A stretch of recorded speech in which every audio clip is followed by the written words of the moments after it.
4-day-old babies abandoned in a local clinic here in the economic capital Douala, precisely at the Douala 2 municipality by the biological mother. And a woman gives birth to quadruplets, 2 boys, 2 girls. The death toll in an explosion in a Ghanaian filling station has now risen to 96 after a fire outbreak. And more revelations as the FIFA saga is concerned. Blazer reviews the South African vote, 2010 World Cup and 1998 in France were corrupt. Those are the top stories.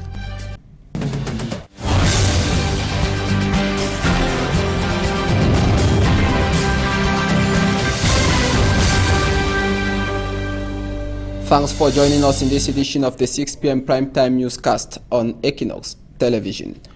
Workers of the Apostolic Clinic in Nongla say it is in the Douala 2 municipality are currently keeping a baby who was abandoned by the biological mother 4 days ago. The unidentified lady disappeared shortly after giving birth to the child. Mimimefo reports that the child is now at the mercy of men of goodwill. Favor is the name that was given to the baby, who was abandoned by the mother at the Apostolic Church Medical Institutions in the Douala 2 municipality. The baby, who is 4 days old, has been here ever since the mother left on May 31st under the pretext of going to make a call. The nurse who assisted in delivering the baby said that it was early Sunday that the lady entered the hospital premises in pain. Some woman knocked door. I see one opener. He see the screen for inside pain. So he want he asked say na waiting. He say he want born. So he opened door. And since she needed help urgently, very little attention was accorded to her identity. It was shortly after giving birth that she disappeared, and efforts to uncover her whereabouts has remained abortive. Then I see they clean the pikin. For you for one come up. For say one can look at one can where the woman, it don't disappear. From that day till today. Now today na number 4 day where this speaking there for the health center, the woman never come back. This Thursday morning, a woman reported to the hospital claiming to be the cousin of the baby's biological mother. She disclosed that Cousin Nicole is the name of her cousin and that she hasn't seen her, the perpetrator, for days. The hospital personnel denied giving her custody of the baby until a valid document or proof is provided.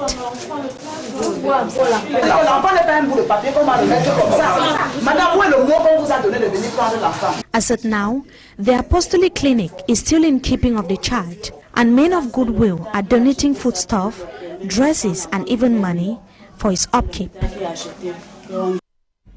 Another lady in her 40s who prefers to be anonymous gives birth to quadruplets after her cries were finally heard. 2 boys, 2 girls, the sex of the children, and we shall be coming back to that information subsequently in a subsequent newscast. We take you now to the nation's capital, Yaoundé, where power rationing has caused customers to drag business persons to justice for non-respect of the contract. The nation's capital has been hit recently by epileptic power supply. Roland Akon. Services are not delivered on time in many Yaoundé business places due to the severe energy crisis in the nation's capital. In a carpentry workshop we visited, one of the proprietors says he's been dragged to justice for interrogations over failure to respect engagements taken with his client. The electricity situation in Yaoundé is not only bad for carpenters and business persons. It is equally bad for students writing end-of-year exams, as power outages span days or weeks in some Yaoundé neighborhoods. Ça revient vraiment, c'est difficile. The outages also affect home appliances, which cannot support the high tension limit. Sometimes the home appliances go up in flames. Public anger is directed to Eneo, the electricity supply company in Cameroon.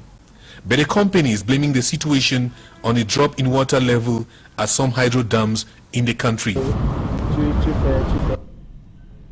And over 20 civil society organizations drawn from the Little Road, the Center and the South regions have converged on Douala to discuss on the role and importance they play in development of the country, as well as propose workable solutions to shortcomings, and grouped under RÉALISÉ, which seems to empower civil society organizations. Actors said because they play a vital role in the development of the country in domains like the environment, the economy, agriculture, health, democracy, and social lives of the people, they have to be empowered both materially and financially. Financial constraint is said to be a major reason why most civil society organizations are closed even before they are opened. Critics, however, hold that civil society organizations in Cameroon are divided due to its multiplicity. Hence, salient issues are rarely discussed or paid little attention. Some are intimidated and others are bribed. Let's now listen to the coordinator of RÉALISÉ speaking to Equinox Television. What is the ultimate aim of civil society organizations is to contribute in developments in the multiple dimensions of development that abound our country. And the ultimate beneficiaries is the population. And before the civil society becomes serviceable to the population, it must be accountable. Yeah, in Cameroon, civil society, they are organized and they are functioning. And with the critical analysis of the existing law, certain gaps were noticed, which are essential for the civil society organizations to become more powerful and more visible. And civil society organizations in Yaoundé are meeting in Cameroon and meeting in Yaoundé rather to discuss the way forward in the process of exploiting national natural resources. According to them, the process is not transparent and the management is opaque. Roland Akong tells us more. The management of Cameroon's natural resources is becoming more and more an issue of concern to many civil society organizations in the country. Laying out the reasons behind their concern, civil society actors say there are gaps in the management of Cameroon's natural resources. There are lots of gaps in terms of access to information by civil society organizations and also the local communities with respect to the negotiation of large-scale land acquisition in Cameroon. Access to information is one of the main constraints that NGOs and communities are facing. Very often we still lack skills. A lot of communities, a lot of NGOs need to be reinforced to be able to get more and more involved into the discussion. Despite all the raised worries, the civil society organizations are said to be working without synergy, and this is said to be counterproductive. It's counterproductive because since we are doing advocacy, it is necessary to combine efforts so that effectively and together as a group we can influence the policies. It's an issue that should be involving all the actors, communities, NGOs, and everybody should be part of it. And what communities are currently trying to do together with NGOs is to make sure that they are really involved in the discussion and that they are really involved in the management as to ensure that the management is done in the most efficient way possible. The European Union is financing a project with civil society organizations in Cameroon that will enable them share their experiences in the management of natural resources. And the history of bottle dance in Cameroon cannot be told without its famous promoter, John Minang. The demise of the bottle dance icon has left family members in shock. Musicians in the Northwest region say they have lost a hero. Mimi Mefo compiled the following report.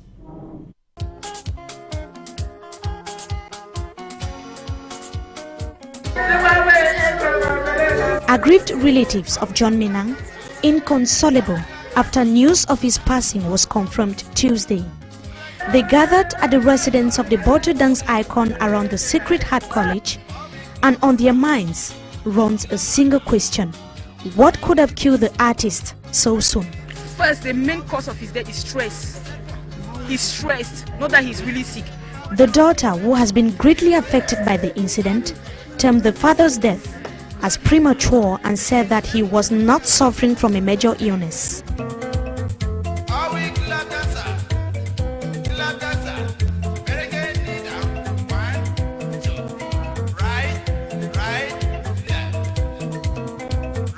He only complained of a malaise, and he died at the Alpha Royal Clinic Hospital, where he was rushed to few hours later.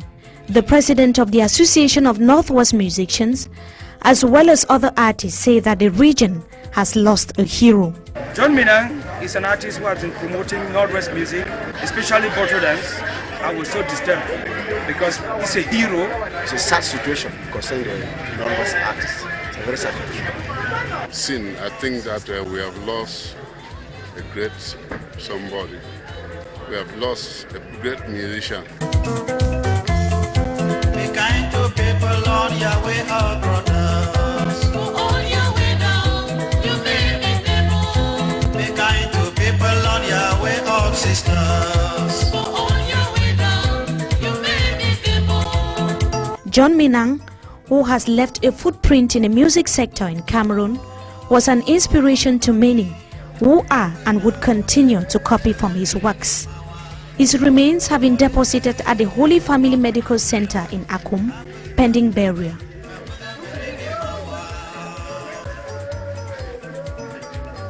He died. May his soul rest in perfect peace.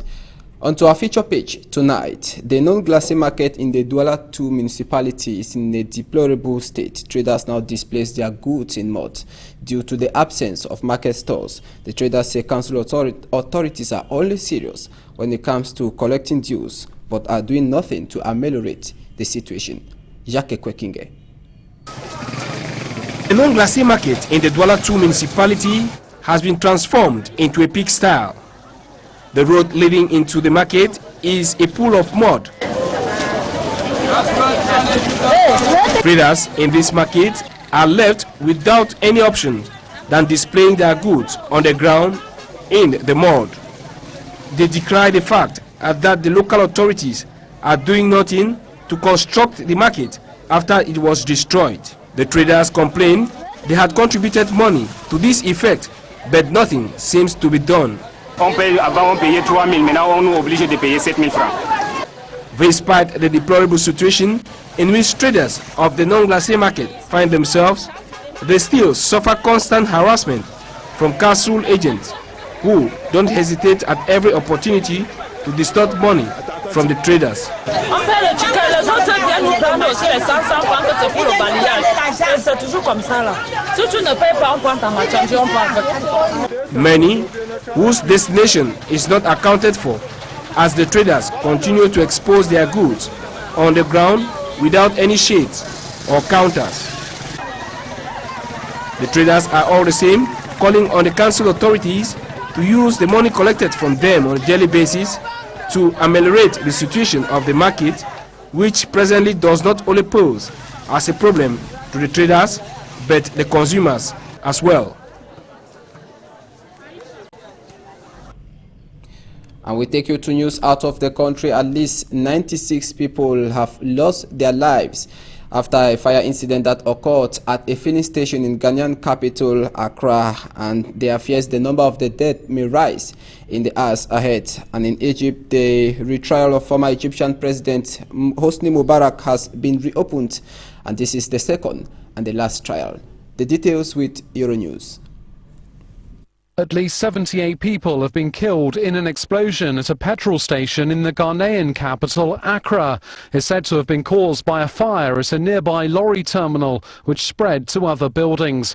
Many of those who died on Wednesday night have been sheltering from torrential rain.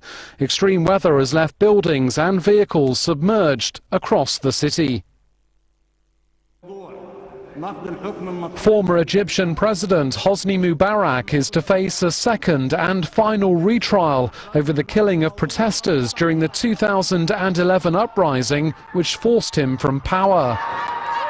A decision celebrated in this Cairo courtroom.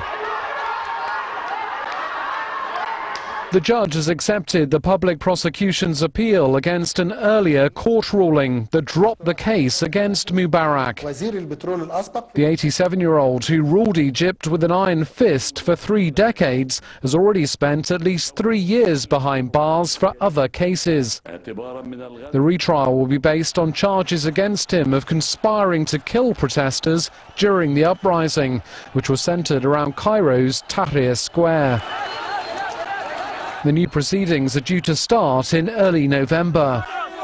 Last month, Mubarak and his 2 sons were given jail sentences in the retrial of a corruption case. And still in news out of the country, more than 60 people have been confirmed dead after a boat capsized in China's Yangtze River, and more than 370 people are still missing and families are in shock. Details once more, Euronews. 65 people are now confirmed dead after a cruise ship capsized on China's Yangtze River. More than 370 people are still missing 3 days after the disaster. As rescuers begin cutting holes in the hull of the Eastern Star to get better access, families are becoming increasingly angry and frustrated. They've been gathering at the scene to demand answers. There are just 14 survivors so far, including the ship's captain, and hopes of finding any more are fading fast.